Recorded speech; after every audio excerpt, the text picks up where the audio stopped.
Describe a giraffe. Describe a giraffe. This animal is big and gray. This animal likes mud and water a lot. This animal is big and gray. This animal likes mud and water a lot. Con vật này to và màu xám. Con động vật này thích bùn và nước rất nhiều. It's a hippo. It's a hippo. Đó là con hà mã. Describe a crocodile. Miêu tả con cá sấu. This animal is brown and is so big. This animal is brown and is so big. Con vật này có màu nâu và nó rất bự.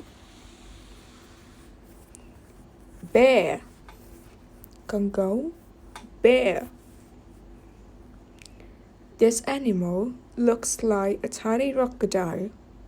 It has a tail and 4 short legs. This animal looks like a tiny crocodile. It has a tail and 4 short legs. Con vật này giống như là một con cá sấu nhỏ. Nó có một cái đuôi và 4 cái chân ngắn. Lizard. Lizard. Con thằn lằn. Describe a polar bear. Describe a polar bear. Miêu tả con gấu Bắc Cực.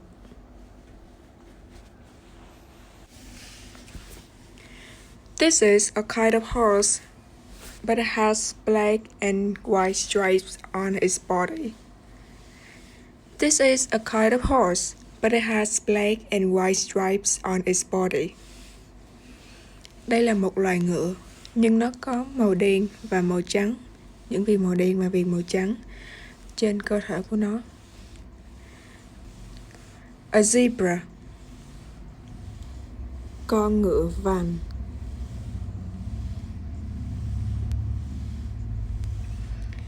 This animal is long, but it hasn't got any legs. This animal is long, but it hasn't got any legs. Con vật này dài, nhưng nó không có chân. A snake. A snake. Con rắn. Why do hippos like mud a lot? Why do hippos like mud a lot? Because flies don't like hippos with mud. Tại sao con hà mã lại thích bùn như vậy? Because flies don't like hippos with mud.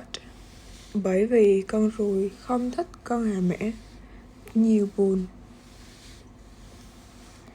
This animal has big ears and a long nose.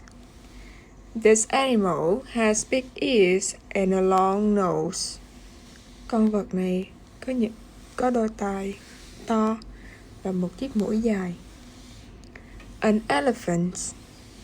An elephant. This is a kind of animal. This animal has a very long neck and long legs.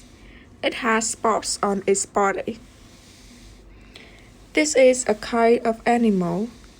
This animal has a very long neck and long legs. It has spots on its body. Đây là một loài động vật. Loài động vật này có một cái cổ rất dài và đôi chân và những cái chân rất dài. Nó còn có những cái đốm ở trên cơ thể. A giraffe. A giraffe. Con hươu cao cổ. This animal is white. They look very cute. This animal is white. They look very cute. Con động vật này có màu trắng. Chúng rất là dễ thương. Polar bear. Polar bear. Con gấu trắng. This is a kind of white bear. This is a kind of white bear. Đây là một loại gấu trắng. Polar bear. Polar bear. Do you prefer horses or zebras? Bạn thích ngựa hay là ngựa vàng hơn? Do you prefer horses or zebras? I prefer. Tôi thích